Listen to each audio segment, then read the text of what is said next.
है, इसके प्रमाण शास्त्र हैं। स्मार्त उसे कहते हैं जो पंचदेव उपासक होता है।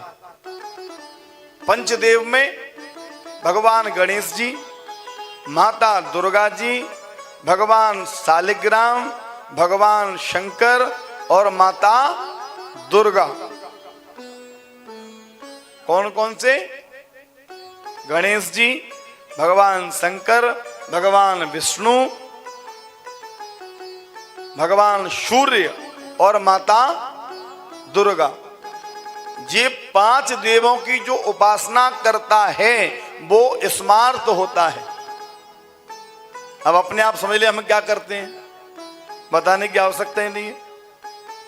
जो इन 5 देवों का पूजन करता है वो स्मार्त होता है। और जिनके गरम करके शंख चक्र आदि जो लगाए जाते हैं उसको वैष्णव बोलते हैं। जिनको शंख चक्र आदि की दीक्षा तपाकर और शंख चक्र आदि लगाए जाते हैं उनको वैष्णव बोलते हैं। हम कौन हैं? स्मार्त, वैष्णव नहीं, स्मार्त हैं।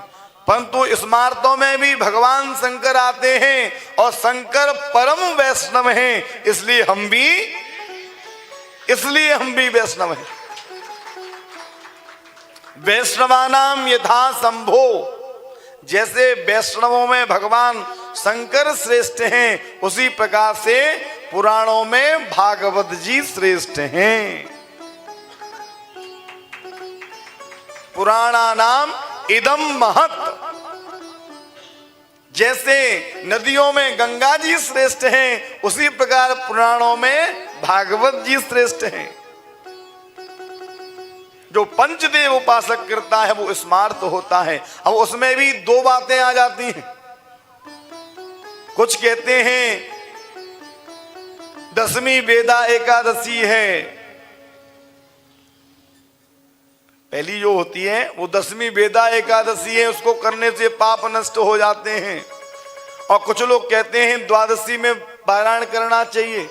अब हमारे मन में शंका आ गई, यदि 10वीं वेदा है और आपका पारायण यदि द्वादशी में हो रहा है तो वही एकादशी रखनी चाहिए जिसमें द्वादशी में पारायण हो।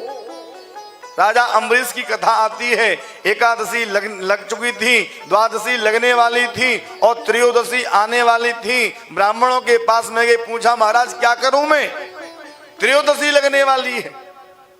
ब्राह्मणों ने कहा नाराज राजन, यदि त्रयोदशी लग गई तो हमारा व्रत किया हुआ संपूर्ण नष्ट हो जाएगा। और प्राय जो दूसरे दिन की आती है ना उसमें त्रयोदशी 100% लगती है। इसलिए हमको पहली एकादशी ही रखनी चाहिए।